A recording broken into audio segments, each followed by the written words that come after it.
The dust hung thick as regret that morning when Elias Crow rode the high ridge overlooking Willow Bend. His black hat sat low, shadowing eyes that had seen too many sunsets and not enough mercy. Behind him trailed 3 pack horses heavy with gold coin and banknotes, the kind of weight that bends a man's spine and straightens his conscience in equal measure. $23,000. Enough to buy half the county. Enough to make enemies out of friends. Enough to make a man ride alone for the rest of his days. He was thinking about the saloon in Cheyenne he would never see again when the thin thread of smoke caught his eye, gray and sickly, rising from a stand of dying cottonwoods a mile below. No one lived out here anymore. The silver played out 6 winters past. The last claim jumper hanged himself from his own windlass 2 summers ago. Yet there the smoke stood, stubborn as a widow's prayer. Elias reined the grulla to a stop. The wind carried the scent of pine pitch and something sharper. Burning hair, maybe. Or burning cloth. He should have kept riding. Instead, he turned the horse downslope. The cabin was worse than he expected. Boards gray as dead skin, roof sagging like an old drunk, one window boarded, the other covered with oilcloth gone brittle and yellow. A swayback mule stood hipshot in the only patch of shade, ears flicking at flies. No dog barked. No chickens scratched. Just the mule, the smoke, and the silence that follows a scream. He dismounted 30 yards out, left the rifle in the scabbard. Something told him a long gun would only make things worse. The door opened before he reached the porch. She stepped into the light barefoot, wearing a man's faded red shirt that hung to her knees and nothing else he could see. Hair the color of wet clay fell in ropes past her waist. Her face was pale, almost luminous, like something dug up after a long burial. In her right hand she held a Colt Dragoon, hammer back, barrel steady on his belt buckle. "You lost, mister?" Her voice was low, smoke-cured, older than her face. "Reckon I might be," Elias said. "Smoke brought me. Smoke lies sometimes." "That it does. But I ain't here for trouble." Her eyes flicked to the pack horses, then back to him. "Those horses look heavy." "They are." "Gold heavy?" "Some." She didn't blink. Most men would lie about that. Most men ain't carrying enough to hang for. A long moment passed. The mule switched its tail. Somewhere inside the cabin a floorboard groaned without anyone walking on it. Finally she lowered the hammer. "Not all the way. Just enough. Water trough's dry," she said. "There's a spring half a mile east. If you're staying, water them first." "I ain't said I'm staying." "You ain't said you're leaving neither." She turned and went inside, leaving the door open behind her. Elias stood there feeling like a man who just drew to an inside straight and hit it.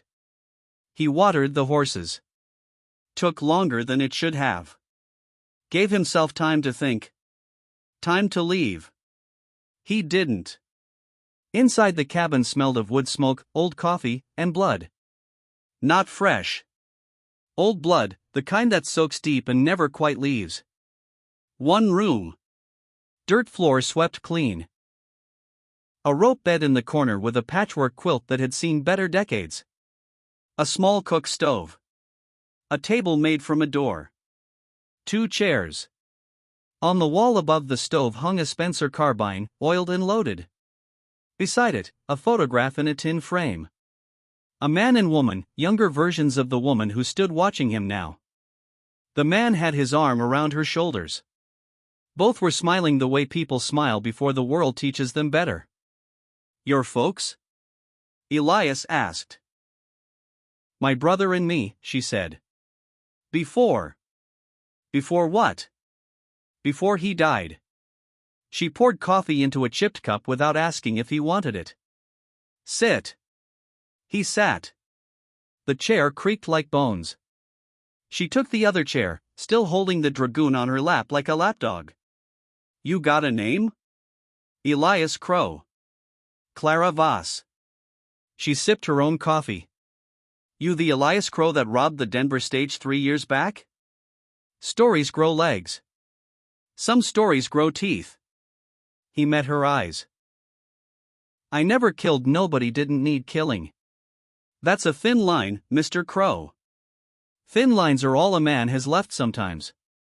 She studied him the way a wolf studies a lame calf. Then she set the pistol on the table between them. You can leave the gold here, she said. I'll bury it where no one will ever find it. You ride out with empty saddlebags and a clear conscience. He almost laughed. You think I'd trust a stranger with $23,000? I think you'd trust a woman who lives alone in a dead place with it more than you trust any bank in Wyoming. Why? Because I got nothing left to lose. She leaned forward. And because if you don't, I'll kill you and take it anyway.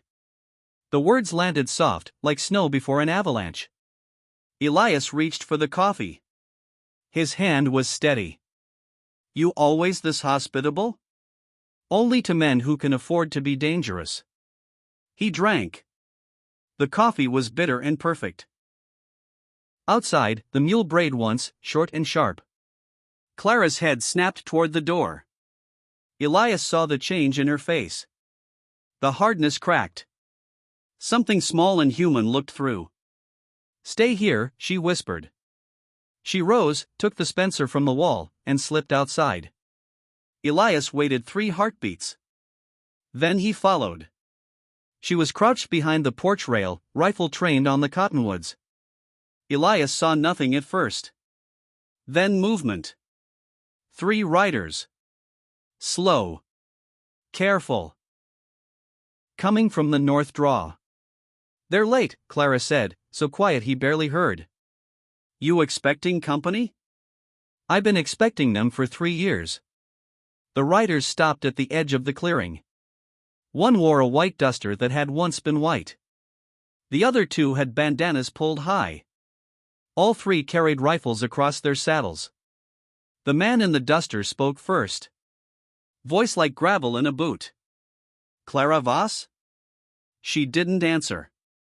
We know you got the money, he continued. We know your brother took it off the express car before we could.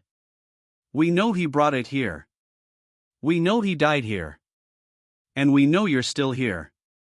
Elias felt the weight of the gold behind him like a living thing.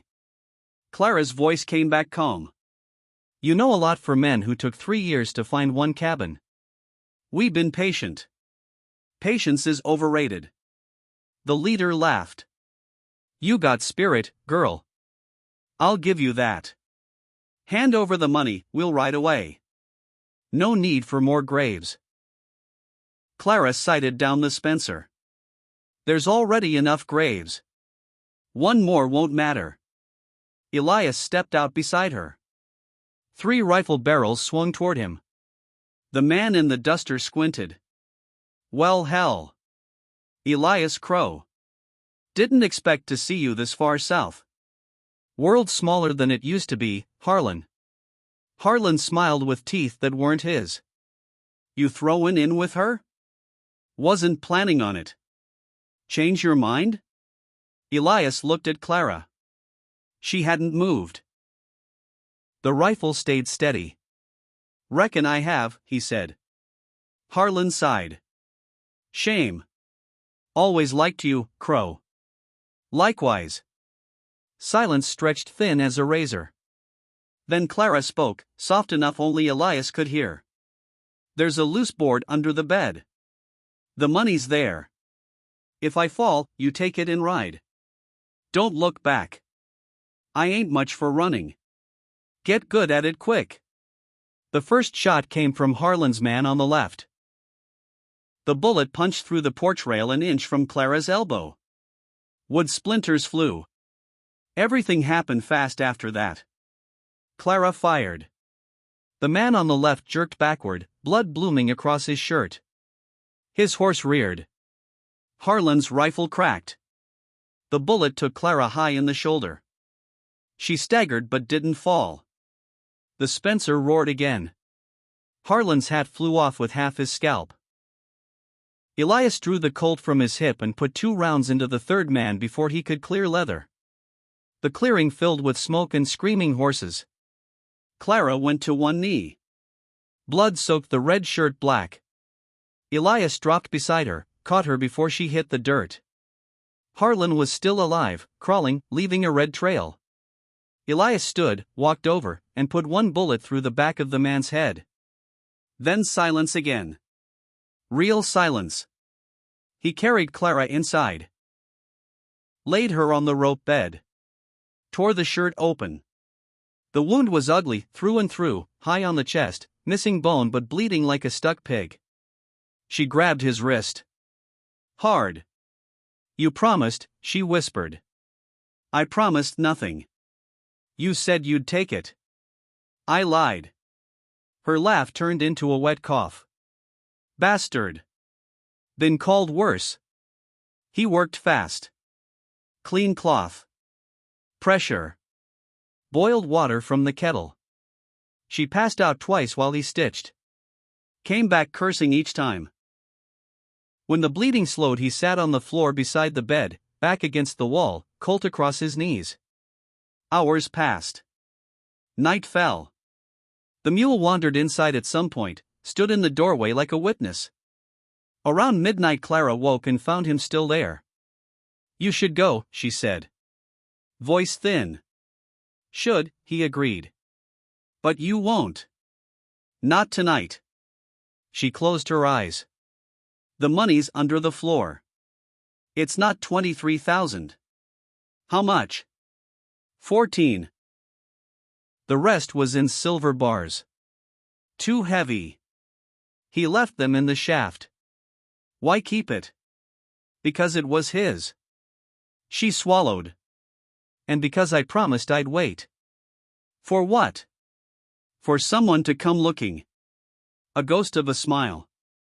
Guess I got tired of waiting alone. Elias looked at the blood on his hands. Looked at the woman who should have been dead 3 times over. You still want me to take it?